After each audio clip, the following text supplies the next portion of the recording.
na bon chawin ni khupa sun pha jan pha jingka pha ka hin piwe ki ho family tun hinga ka pot ki ovin ipijinam tial le chalanga hi thilhoi ta khat omin hi chi ka seima sang chun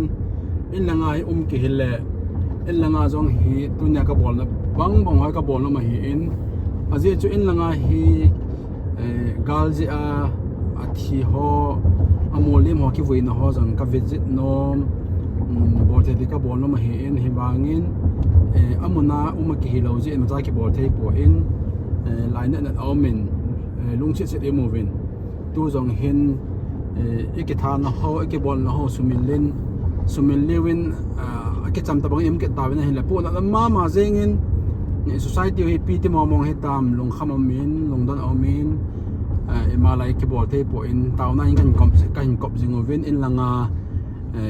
galji a ane go ki chan ho zo se galji a angai ta azi acha aso pi sangam molim ho zo se tuni in kan yal lo ke hanin ki ho family win kan tau pi jingovin pathinin longmon na hagaw na pi win tin lam kai ki tup nei lo ji win in again thema ma jingovin e bol thema chan po in pathin a taun tau tin phat khat le pathin lam kai pha hin piu wa enam sungong ki le do hi gal lo jing pomin taw na to thon pang jing taw hite adang problem po in tu ni jong hi ki ho ka umna ba hi 1995 flyer mona nei lo mi zakhat la som gup la gate 168 bomb blast ane bol na wa ni thi memorial museum ka gabat dingo hi in so ka li ho lang story to ka tai ka te ka jile lungset am le jeng i ho lang a jang khu nam len ki han lang athiam ngoi hoi ta in memorial museum ho ta bang amo mel chi na in cemetery me hello museum ho ki bol the le hin hoya hoi ding he wangin nam neu hi win nam neu hi na ka wa elam kai ho sumdung an hi in imacha amachal the po in awang si cha wang si ta bang amjing hin la lung neu po hitin pathini phat khat le in ki do sa de hoi ki nem na hi tu ni ko family nang okay sia ita bang Thilsoh Gimnei ta khat hi achi sa phat so ta jo new min tu nya ka bet ding oi aman ko hon ting ol a story ho amo ho he jing na thil ki bol ho chuta la aso cha ho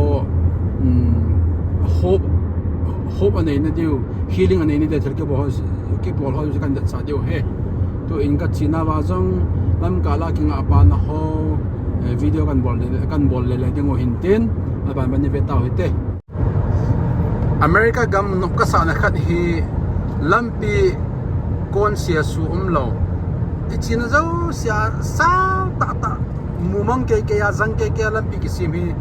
ichia no ma no ba hi ni ja hi amho agami injong flyer le sanga alang pi mitam pi hin majority 95% hin traveling car mun kana pa state chom chi he ichan ngai ngam la jong le car na ki chi na je chu lampi no me na hoizin chu ta la lam ka la a gas thunna buni na ti ho ima zo si a pheya so ke parking kinga pa na ding so ke am na ta mai pit ding so ke restroom chi no ma bon so ke hi ja mi zo si he traveling he car ho ki ha bolin 2 hours 15 hours 20 hours to ho bona am na one day he only me they travel by car hi na si lam pi ho velo to no ma hi to lam to ne chom lam to hi khal do lam kholang pe chana lam pi ki muket ding hi chi a hi nup ka sa na kha chi he chuta le fly chi le khona ki gan wanga ikum pha le khon ki no pha i ta uber ride uber ho la ding kum ding abana bana hil bole bor chai le uber la ka de hin ten ai ma gari a chia la chi dei dina ki kinga pa in ten chenom kha chu wala khlang pe te holam pi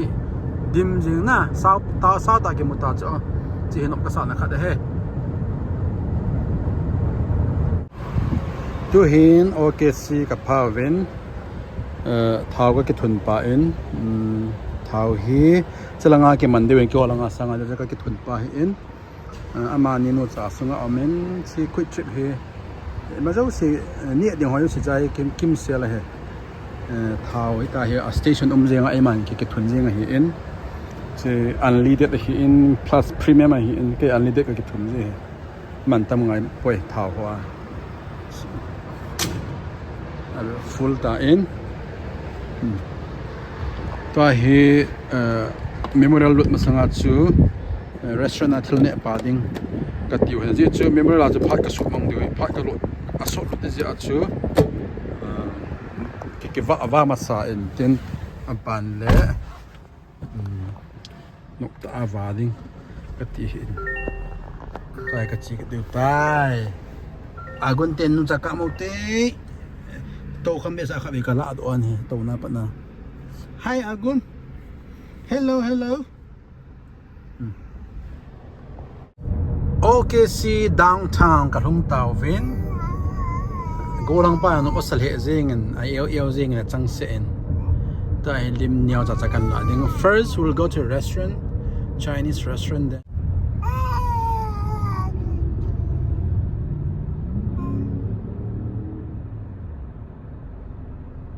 chưa open cái gì pa hon na tun kan ne chai ovin tai ka chi ke deu tai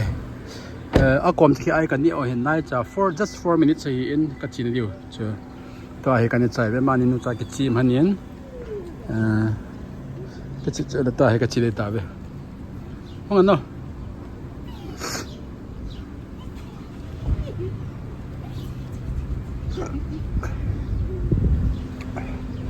có hẳn biểu tên rút ta không nào chứ car seat of chocolate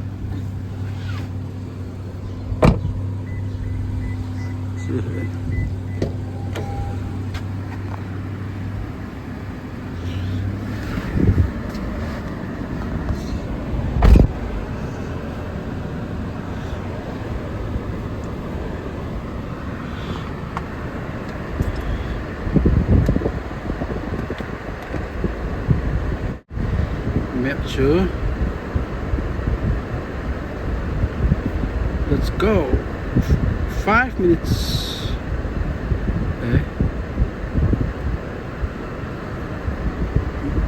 You turn được. Restaurant apa kong do vin tu hin amun ka zon han ta in. Hera pa no pasama ma jing hin tin peng jing pau jing in. Tilanga hemin gari parking han na ha wala mun khana ke pa nga chwa he na. Theile le ji in. Chuko kana pe na bola len na de na ke tol the amna mun gam lan chen la gum amun gam han la nga cha ma dinga parking khanim ke tingin cha chu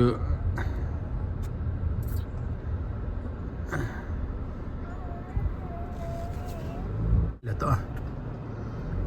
amun ka Long Tau Vin to hi parking de ka hol han hi in chalang hi sirilin ho theidam na hi parking ha jiwal na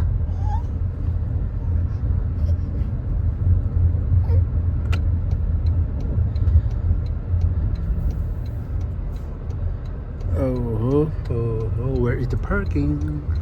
There is no parking. Parking here like on your parking in the we need to park somewhere else.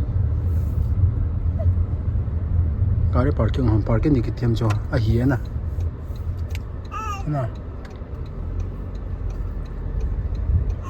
Okay, good. We found it. Finally we found it. Ong na ong lo khan he car park ka bol hon hi in chulai hi online na pay bol hi chulai ke pan na cemetery to kilometer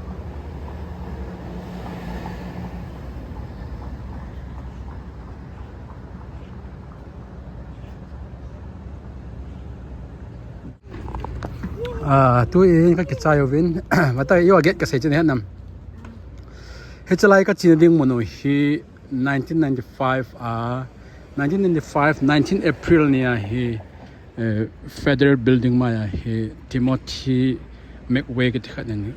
truck park ở bola cho bomb dim sát na po cha cho hết building chu bomb blast a bol hi in chi memorial cha hi mi mon nei lo zakhat le som gup le gate 168 thi hi in chiwa chu zakhat le som gup le gate la cha mi som la ko hi chapang a hi in chi memorial la cha simo hi in chi gate hi yo pala kan explain de hi na so that memorial hall kan that yo ke ding a hi in doing a lot of in chi gate chu yanang na lut be la si 1 2 chila 901 903 Okay. nang na lut be phat na chu ma san ta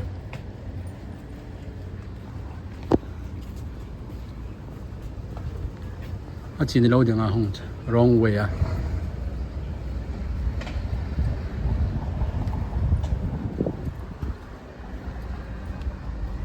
chi park hi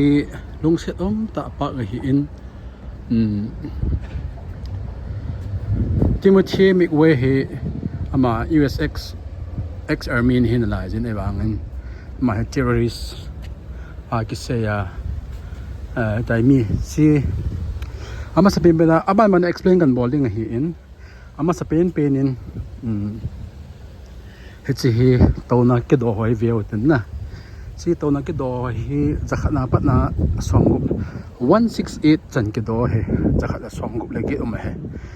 chu tona hola hin alina omin anel omin semino ke ji so ke na ya ati homen hi in chi tona hetam pi ke dola hin somla ko he neo a size ke bangla hin somla ko he neo ho che pi vat sa nam tia le chapang ho asapang thi ho vet sa na hin cho he han mol ta banga mo memorial la ke do pi hin na cho he memorial ke do pi ta kan sa ra cha siu vele chen ja tona kho ali na neo be ta cho aneo ho chapang ti na hin na chi alin ho hi in chi neo chapang ho hi neo tai ki gol at len neo tin ki gol at chi ania hoi chapang hi in mi som gup lagi to nai pon cho se mo me la a thio yo se min chi ji pi wa ta he me hi chi chap now sen min pi ham Chess Dalton Smith na lung si am da no chi mi zakhat la som gup lagi building apa thio hi in bom po chu building chu hechi hi aro hi kha ni thom li nga ro hi ko chani na mi kha ta khong ke simal chilang ro kha hi in che ro ni hi ro thom tin ke do in ro hi ko chani na mi pi ko chani pi vet sa nam te left building chu first up na 9th floor tin na a hi in chu na vet sa na hi in ga ave mo mi za hi thina to na chita le chela ya gate hi velo chan che 901 ki la na chi gate hi 901 hi Thilsoh masang April 19 1995 chi pungko minute khat ai pungko minute khat na chu i ma cha su nai lo thilo se he cham de la hi in ai wangin sa chi pungko minute thom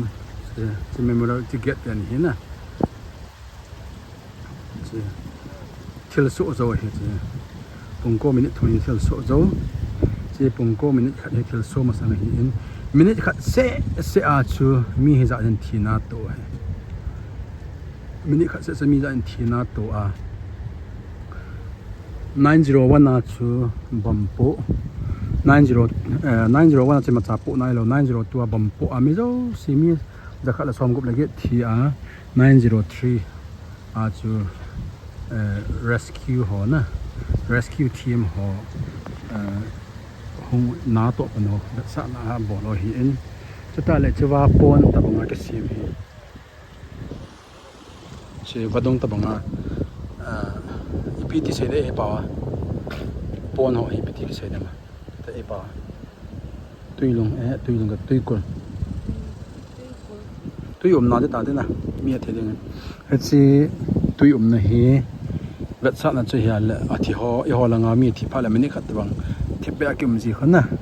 chỉ mò gạo lợn chạy này con lệ yêu nằm tọt cái tê cả nó mình message hay ta cái mù độ giờ cái gật xí nè 901 nè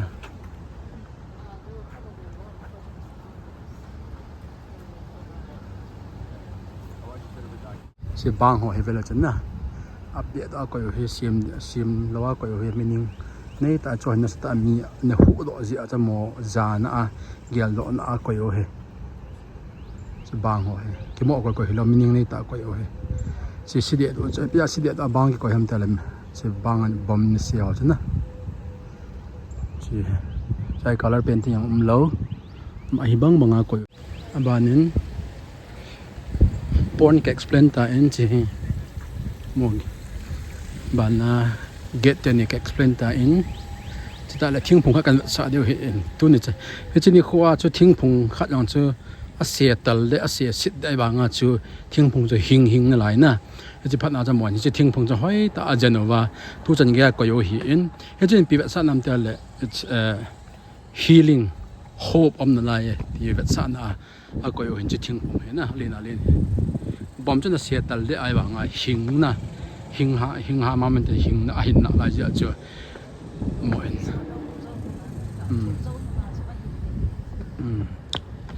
bom nó sẽ tạo bộ mi chuyện thì ai bảo ngài chỉ thinh hi hình tệ na lại giờ chưa it's a sign of hope healing ta chưa mình vô và giờ hay coi ở hay chỉ thinh phong ha đừng cần lan hàng bang ha beta se bang he na phit lo ta ko yong memory large he chi thing hi Lungset Umtah thing he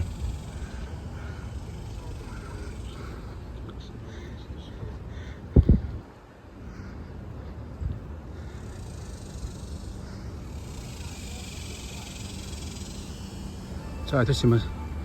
sima yo ke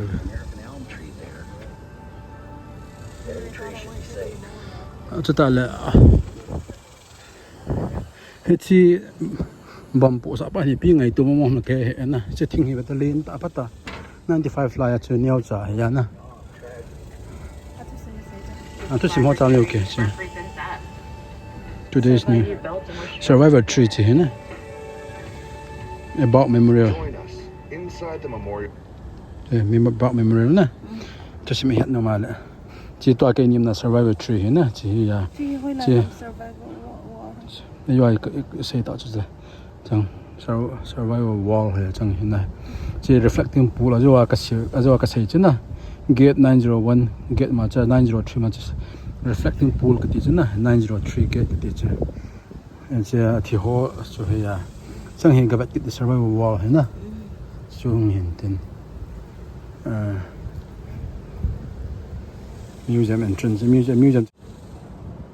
cái lệ chỉ tới là to survival war to the museum get ko ayo ai sayan ji dan na bon chavin sun pha tunia chlai ka sainom chu hial le hi chai memorial mun ka gapha na ni hi America te history adinga su mangmil lo su mil the hi lo 1995 fami za khala som gop la ge ni thina mon chu hi in hi chewa kala do nom chu hi pem tal amo en mi som mi za khala som gop la ge thi chu mo en aman sa povin pata ina thina mun ho hi memorial hoi ta na sa pi event tu ni chan ge na mo gyal lo na en chlai mo na taw na ga mangjing hetiam athi ho in ku te sapata support jing amo gyal lo na cho he pata sumna pailu na sa o hi in kala do num bi pen tri phem ta le e ho jong nam nyau che ki hi jong le nam nyau ta ki jong le ki lung to wa le heta bong hoi bol mo he poi ka tin ka ti en chuta le e ho gal ne te hevi gal wa jong mi athi amang ane le go tam pi ki chai omen cho hi tunia event na le ilam kai ho je in athi ho yang mo sia thi to kilovin ine le go ki chan ho mo sia ki chan awang si tabangin ayumovin hezi a chu e ho jong mi thom che khe nam nyau che khe jong le kilo ikilong to wa le athi ho ai le wang sin na to ho zo se gyal lo na he tabang hoi nei the he ka hanin sei le han amo nam le na hi wati me nam le nam neu thum lovin ikilung tua le a hi mo kha cham lo hi in tu ni chlai ka ga chi chu ai ho nam na satang ka gyal do na ji chu gala tola bitam pi thiwin mi abang chu service and to apana retired and saving you se ke charge in le lo ke charge homeless hi in gina hunnan nei lo ai la ni ding nei lo in hin khomang in chu ai wang cho he tu ni a lam kai ke tu nei lo ji even namo hi mo si a thi mo si a in ke hal ha inei go ho yo sia mo si a chi tabangin amta ni le pon am le zengin he ji a chu training ka chin a hi ho nam hi na sata a kapon dan thu kan se hin tin tu in abana he chilai mun na ka ti ka vat sa no han ve ke taute 1995 Thilsoh hi in 1995 Thilsoh hi wanga tu ai 2027 ayang min phatta a zana nei na alaya a memorial sim ho jang phatta amin maintainable na lai hi in ichwa bang hi velu de side do atia hi ipijai ta hi ke koijan alaya ke veng tu ham tia le hi chi bang hin memorial wall ati wen chi bang hin na sata in mi tam pian hu do in he chi ji a chu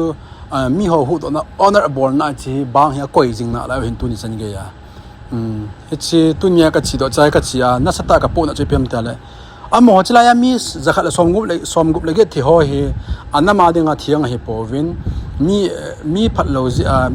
timothy phat lo ji a chu aman bom la sa bol mi ai thi hin amo nama dinga thi hi po nei wang ni ho nam to ka te ka le i ho tu chunga gala hi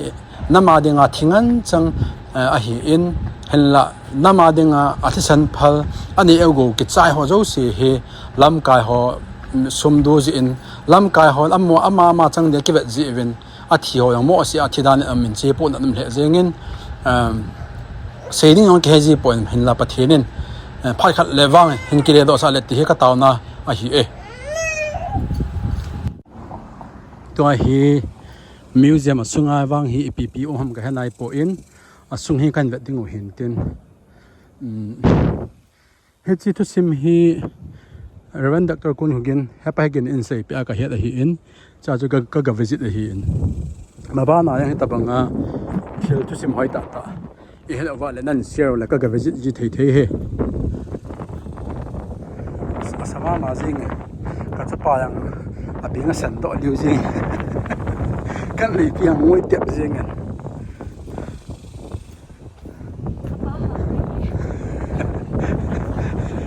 ai mất sợi nào ai mất sợi ai mua à xuống cái này vật tự tăng vật tự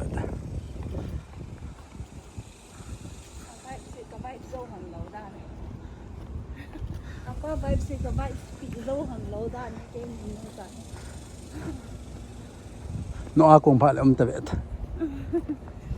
thì cái bạn trai hắn nên tôi thì có chỉ hơn đi tay thank you cái là anh xong cái luôn tay hi. So it is going to be a self-guided tour. You guys are going to start on the second floor and work your way back down. It goes chronological order, so it's pretty easy to follow. Okay. There's going to be some touch screens and interactives that have a lot of extra stories and information, so make sure you stop and check out those. Water fountains and bathrooms are to the left of the elevators, and there's staff throughout the museum if you guys have questions or anything. Thank you. For sure. Should be down here shortly for you. Okay. And there are like changing tables on both bathrooms. For sure. This is the old building. So this building in 1995 was the Journal Record building. They were printing a newspaper in here. The federal building was across the street where the chairs are. So they did fix this building pretty much, just repaired it. So there's still some damage that you'll see later on in the museum and outside you can kind of see. So this building is the only one that's still here. There was two others kind of in the box where you guys got tickets. There was a building right there that's gone. And there's two buildings right there that were gone. And then the federal building was across the street over there. So that whole thing is gone as well. Thank you. For sure. All right, you guys are all set. Let us know if you have any questions. Thank you. Hello, bihan abingan san pi te amani no sa. Hai mo ne hero pu he. cái ticket là hi 34 hiện museum cái lúc hiện tại April 1995 thì hiện na và ta chỉ cần đặt cho building chứ chỉ federal building chứ na chỉ hiện bỏ na cái trái cái azo bank cái sa nhiều chỉ cái bộ chứ số cha hay chỉ hiện building cho bỏ na cái trái hay chỉ na chỉ Oklahoma City hiện trái lại chỉ building hay bỏ na cái trái cái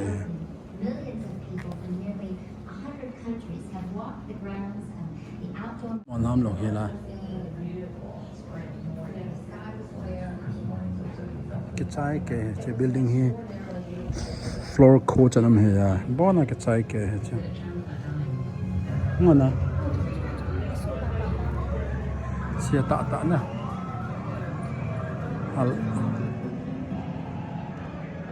mi zakhat la song go le ge thia mi hi zanga ba ke tong kha he a video yang hyun la do ang ka ting koi nang ka ting na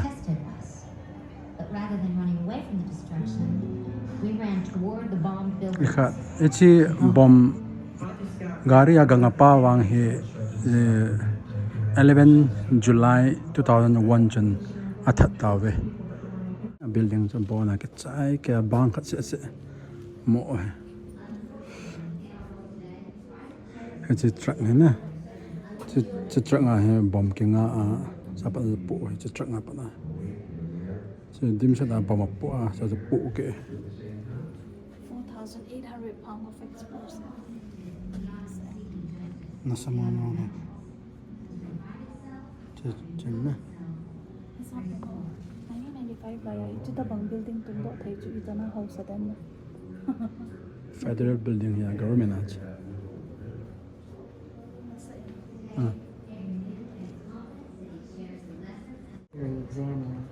chu Japan ho na building as a daycare te chu Japan ho pe kol ho chu Japan ho cha Japan ho thi Lungset pe dan chu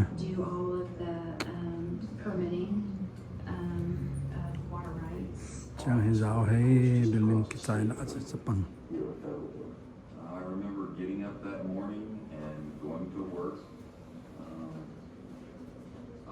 We had recently moved our place in the water board building. chi building a ho si chana agency's house within the Alfred M. Federal building acha US Army Recruiting Battalion here Defense Investigative Service United States Postal Service here cho si hi cha building acha chi ya bana chi ya building bana chi na chi hi building acha he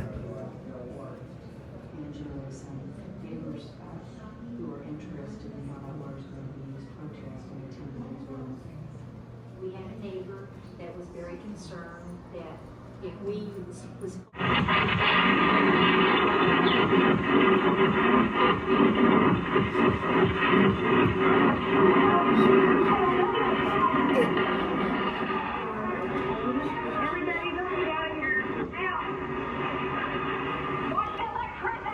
mi ya hi thi hai now san chu kalung se ta ga now san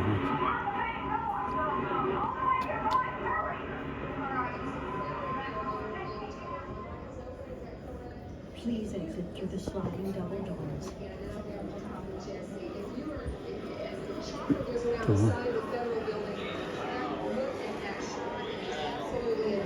what a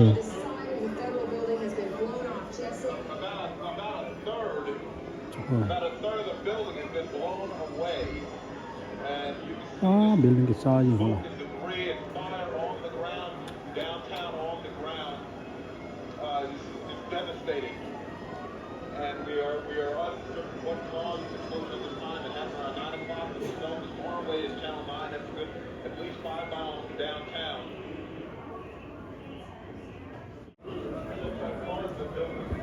Thilsoh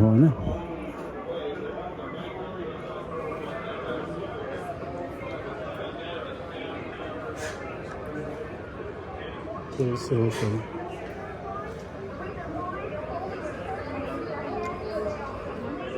computer Kagavet Thilsohจะเรียกข้าศึกก็computerข้าศึกนะอาเจ้าห้องก่อนนะ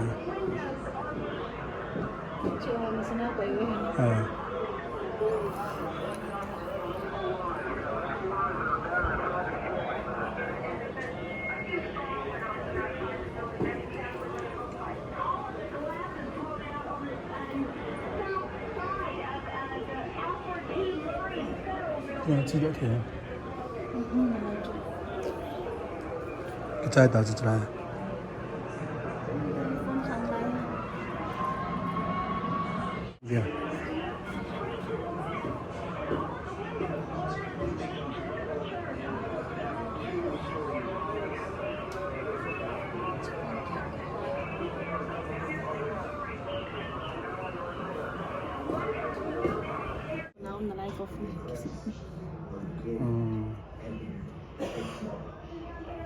There was no way we could move. We were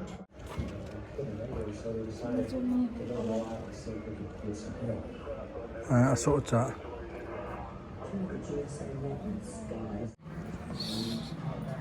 just ahing adam do ho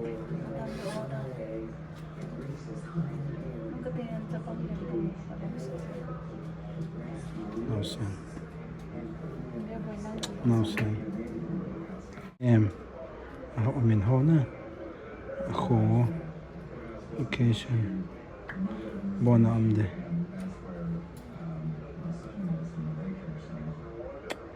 Lungset ama ve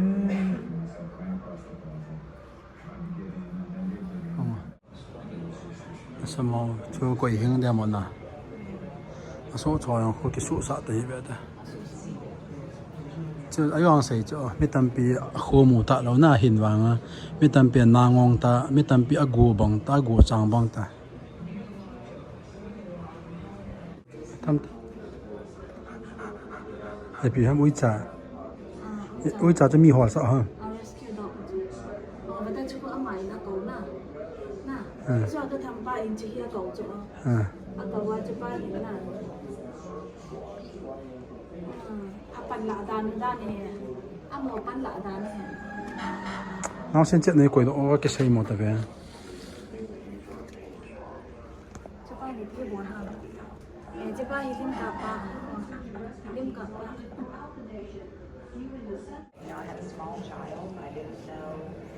suspect hay mà nhỉ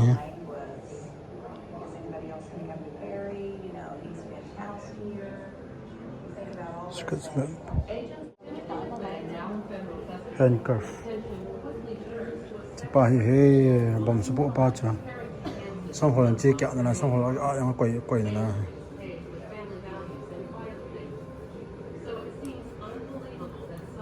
mà hi 2001 11 July à cha lowa atha ta cha lo ka ma ma ne sa ham na sentence date ya khai li bang hello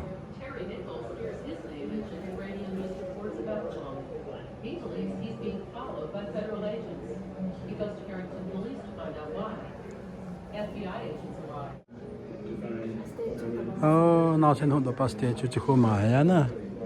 chỉ Lungset na lang na kadte sa pang chỉ khô na nào xe lim cầm một bộ là cầm thì hospital nào xe nó khắp bài cái tia pasal bài tu ninja tu nya hining na la yang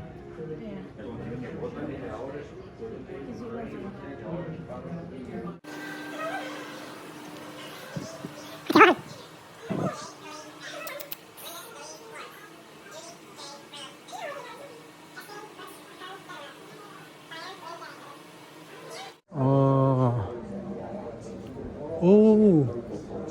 cigaria evidence ho na pistol chamcha tie ikhat bom pu sa pa chu anh này cho cái quầy đan chama Timothy McVeigh mit bom su pu pa cha Timothy James McVeigh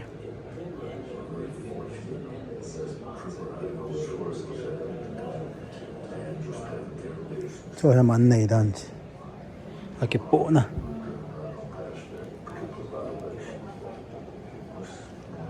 mit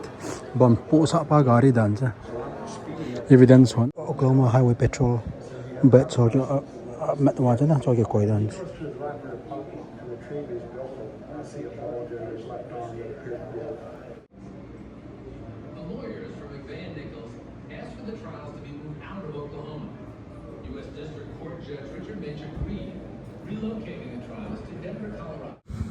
chị bây giờ cái coi hiện tại chị Oklahoma City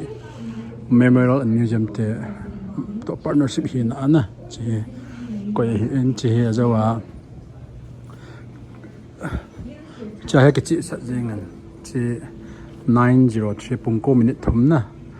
chị đang học minute khăn kiện hiện chưa hay mà tin lo chị là hay bom po minute khát cả song bom po ami khát là song gục lại thì à chị là minute thum mà mi hu do rescue ti mo ke pan pe thu mi hu do pe jing na chu amo mi song zakhala song go le memorial ho chu hi in ania ho chu chapang hi in chilanga bang ho na he che bang ho federal building bang hi in tu jengya phit la lawa ko yova aji chu khu mi tampi hu do che honor bol na ko yo hi in chu ta le che survival treat yu hi na he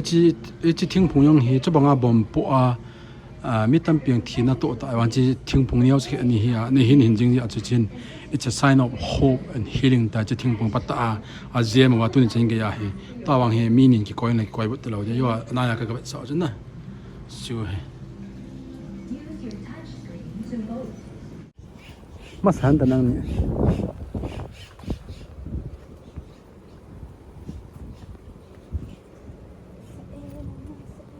ni in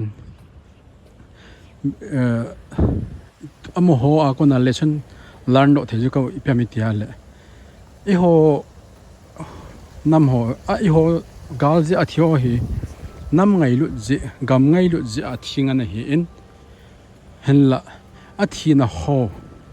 in e go yo si ke chai ho he mo si a ke chai da bangin am men chi pu na am le jing in na sa time pu na wal jing in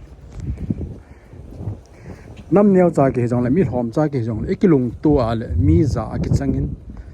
kilung tu a le i bol yang kilo hingin hezi chen lam kai hiya ama chang ning mo ki gial lam kai hiya sumbo ngai lu ami sa ngai lu lo ho hin i pan mo ho se nga da ve a ina azi chu a thi ho hi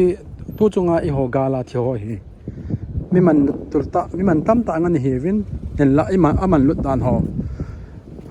mo si a ke chai ding ta bangin awmin pu na lam le zengen ipgm ta la lam kai ke tup nei lowu lam kai du dai nei lowu nam lam kai mi ngai lu gam ngai lu nei lo he chi ji hin pun an ma zengen enamo hi mi ham hon jong ching theu hitin tua jang covid election am ke ding hi in election ting le sum le pain chini bong noi ni vote ho wa ke jo do ta pote ching thei ta en tawn to tho in ko ham nam ngai lu ko ham mi pi ngai lu ko ham gam ngai lu lam kai ke ta pathin he ki sot kai jing taw hitin enamo he khial phat khial do te hote ti taw na he azo to sungang ga la in to a building aning lang a building ke sa lama mong chuna sila he chi a building he cho bang ki phit nai lo he chi memorial la ko yeng he a building ta he phe hi in koran ta cho sang ki sa ya cho chu bom pu na chuna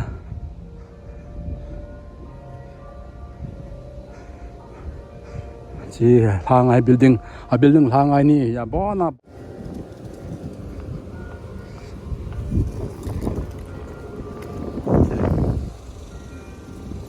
bom pu na bom ni su pu na cha building he hang chai ki sai in cha bona pu la ai ada chem no ho na United Postal post office asungam ho chana che thanga asungna kan ha sa ta ma cha building ki sa na mo cha ka pha he chai lam pi hin na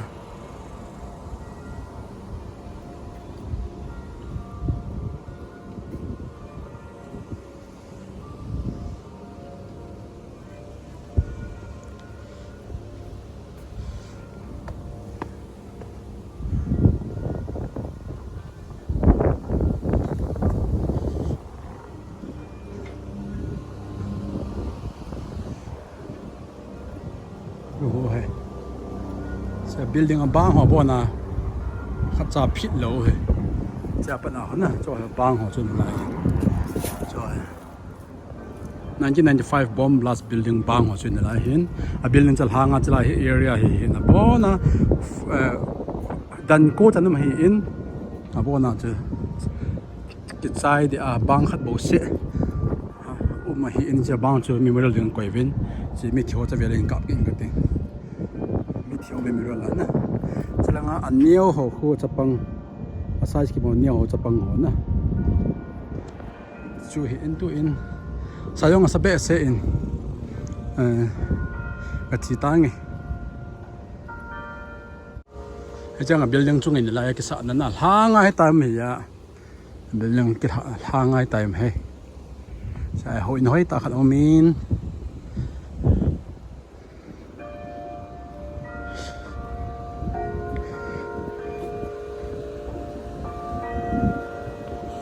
Chú hiền có nào có tiền nào vintage apartment đập zin zen chú nên con kile tàu vin pung khát là mặc khai pung khát là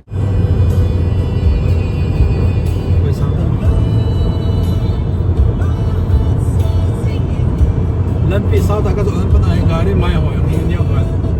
das auch min chú thiên nghe lệ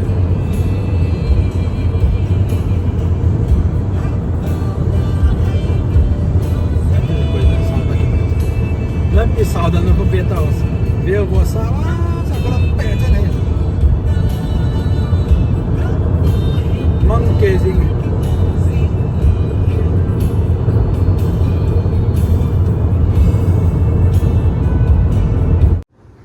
nó nuôi nè nga cho bảo thì ta ở đây là ta nga cho ai cùng bảo là nga lấy mà nga cái chỗ nào mà mai chỉ đâu tiêu nga lấy lại chỉ là nga đi mình sẽ rồi nga này chỗ nga sẽ cho bảo tới chiều là nga lấy lại cái này được